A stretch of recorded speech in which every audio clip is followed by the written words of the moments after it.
చంద్రబాబు ఢిల్లీ ప్రయాణం గురించి ఆంధ్ర రాష్ట్రంలో ప్రముఖంగా వినిపిస్తున్నది. ఈసారి ఒక ప్రత్యేకత ఉంది. అది ఏమిటి అనేటువంటిది ఒకరినొకరు ప్రశ్నించుకునేటువంటి స్థితిలో చంద్రబాబు పర్యటన ఉన్నది. మొన్న లోకేష్ వెళ్ళి ప్రైమ్ మినిస్టర్తో డిన్నర్ మీటింగ్ అయిన తర్వాత చంద్రబాబు పర్యటనకు మరింత ప్రాధాన్యత చేకూరింది.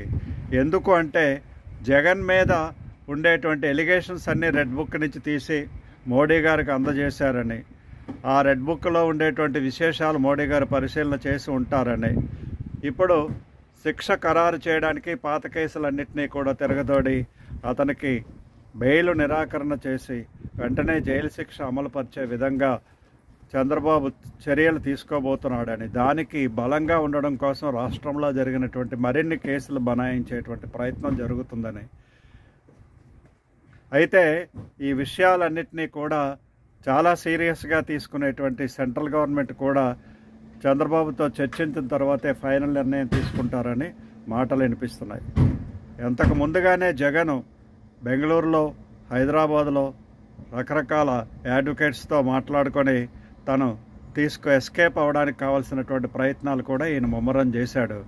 ఏది ఏమైనప్పటికీ రానున్న రోజుల్లో ఆంధ్ర రాష్ట్రంలో ఉండేటువంటి రాజకీయాలు రసాకందంలోకి రాబోతున్నాయి. డెఫినెట్గా జగన్కి,